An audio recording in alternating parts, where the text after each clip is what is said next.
Misalkan aku pernah bilang kerap-kerap melek bengi, kan gitu, melek malam, itu apa, biar kita bisa, karena gini, ketika kita melek malam sendiri, otomatis yang diajak bicara adalah diri kita sendiri, ya kan. Makanya ketika kita sering berbicara dengan diri kita sendiri, itu membuat kita semakin cerdas, yang akhirnya tidak mengerti menjadi mengerti, ya kan. Introspeksi diri.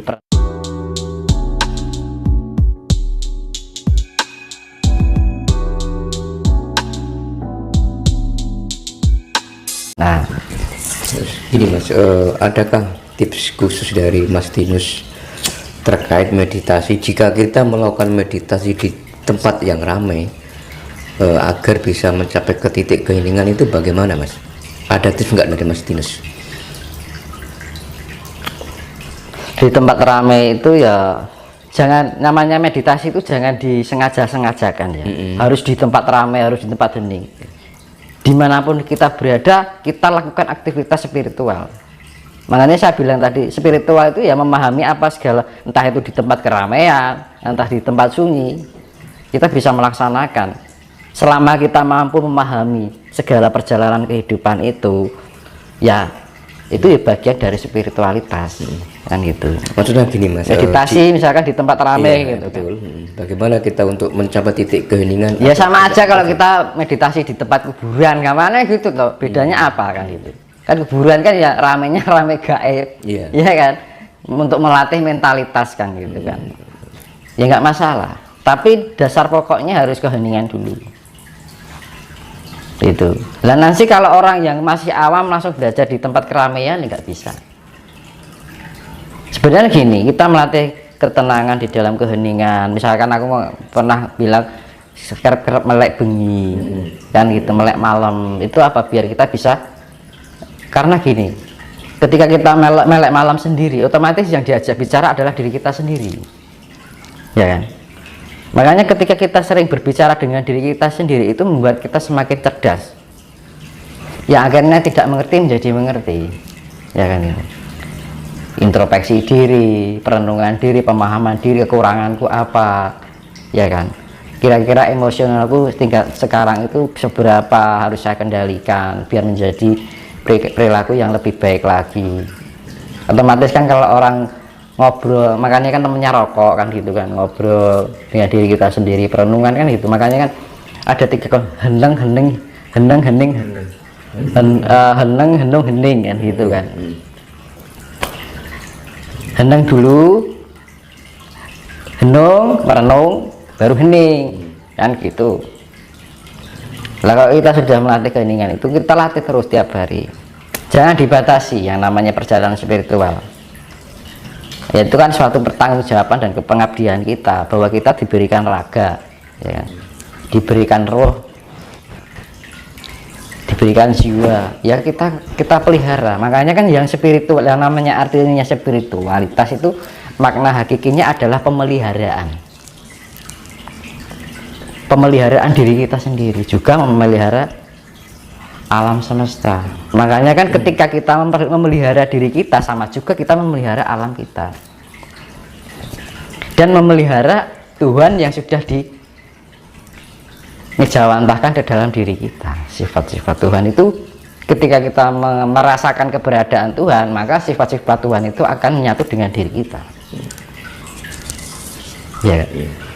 Akhirnya Pak, orang kalau sering meditasi, kita merenungi merasakan keberadaan Tuhan di dalam diri kita, ya akhirnya apa, kita mencapai tingkat yang sifat-sifat Tuhan itu tadi, punya jiwa kasih sayang, ya kan. Ingin menyakiti, nggak, istilahnya ingin menyakiti pun aja nggak mau. Kita ngomong aja kita mikir, ajining diri ono ning lati, ya kan. Makanya kan orang Jawa bilang gitu, ajining diri ono ning lati. Makanya orang Jawa orang mau berbicara aja dipikirkan, dirasakan dulu, kira-kira omonganku menyakitkan buat orang lain atau tidak, dan kira-kira omonganku itu bila ditujukan kepada aku, kira-kira apa yang saya rasakan, kan gitu. Jadi mawas diri itu seperti itu Mas. Jadi sebelum kita melakukan tindakan pada orang lain, kita pikirkan dulu tindakan kita ditujukan pada diri kita, kira-kira enak enggak gitu. Ya, ya. Mas, ada yang bilang bahwa Tuhan itu adalah wujud kesadaran murni manusia. Bagaimana pandangan Mas? Nah, itu tadi ya saya bilang itu tadi. Kesadaran murni itu kita bisa menyadari keberadaan, merasakan keberadaan Tuhan itu tadi. Itu sama aja toh. Iya, iya. Kalau kita sudah merasakan keberadaan Tuhan di dalam diri kita, maka kita akan mencerminkan sifat-sifat Tuhan itu sendiri. Tapi kalau belum bisa mencapai itu, ya kita masih mempunyai sifat arogansi, sakarepe dhewe. Kita nggak sengaja kata-kata kita menyakiti hati orang lain, ya. Rasa pangrasa nek ono. Ibarat kita mau mandi aja kita merasakan air yang terguyur di dalam tubuh kita, ya kan? Mau makan aja terima kasih ya Tuhan, mau minum matur nuwun Gusti, kan gitu. Nah itu baru orang yang namanya orang yang bener-bener Jawa. Diarani yang bilang orang Jawa itu wong orang Jawa kan ngono. Nah Jawa ki artinya ngerti kan gitu. Makanya dibilang orang mbah-mbah kita wong kok orang Jawa kan ngono. Iya ta? Iya. Berarti kan orang Jawa itu tempatnya orang yang mengerti itu. Tapi Jawa sekarang di situ dipandang inilah itulah kan gitu. Ya kan? Bagaimana banyak manusia yang menjadi aparatur hukum Tuhan. Bagaimana menurut Mas Tinus lihat hal ini? Maksudnya gimana? Kan banyak manusia yang menjadi aparatur Tuhan. Nah, yang menjadi aparatur Tuhan itu pas sudah mengenal Tuhan, kan gitu loh. Iya. Bagaimana Mas Tinus melihat manusia itu tidak diberikan hak untuk menghukum manusia sebenarnya. Betul. Ya kan? Kita nggak usah menghukum orang itu akan dihukum oleh perilakunya sendiri. Secara otomatis. Iya. Ya. Kita menyakiti orang lain sama juga kita melukai diri kita sendiri sebenarnya. Iya. Makanya hidup itu adalah hukum feedback, hukum cermin, hukum imbal balik. Kalau kita cahaya yang kita keluarkan biru, ya akan kembali biru. Kan sebenarnya itu hukum alam.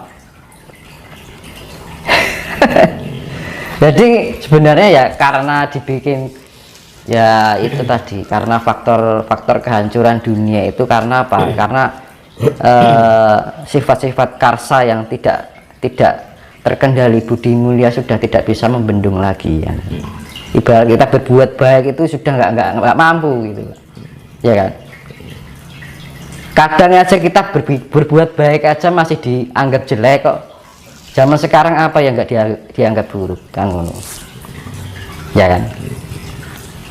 Nah karena apa, manusia sudah terbudidaya oleh sifat-sifat seperti itu. Karena apa, sudah tidak, ya saya bilang itu tadi, dunia ini sudah lepas dari identitas langit, gitu loh. Karena apa? Sebagian besar yang menjadi faktor kehancuran dunia ini adalah manusia. Padahal manusia itu seharusnya menjadi khalifah dari makhluk lain, ya kan? Apa hewan menghancurkan alam? Kan juga, ya kan? Apa tumbuhan menghancurkan alam? Enggak. Kan manusia. Nah, di mata Tuhan sekarang hewan itu derajatnya lebih tinggi daripada manusia, kan gitu. Katanya manusia makhluk sempurna, ya kan? Tapi nyatanya apa hewan merusak alam? Enggak. Justru malah manusia yang merusak alam. Nah itu. Berarti yang sempurna yang mana kan gitu loh. Ya. Mas, terkait dengan wujud Tuhan. Itu kan banyak beberapa versi ya, bahwa Tuhan itu berwujud cahaya. Ya, ada juga yang mengatakan bahwa diri manusia itu adalah bentuk dan bisa dibilang fotokopi dari Tuhan.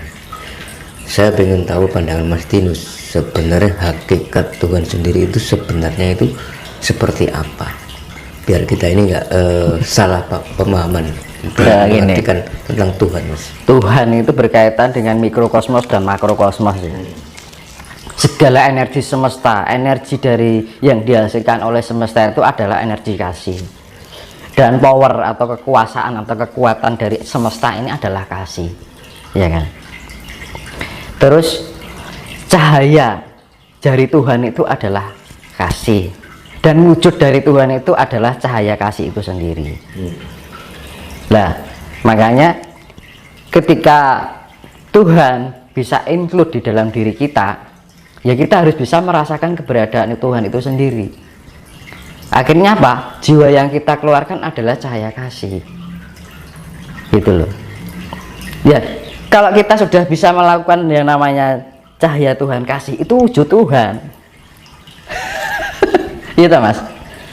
Kita mau menebarkan kasih sayang, itu wujud Tuhan. Kan ngono loh. Melalui perantara senyuman kita, ya kan.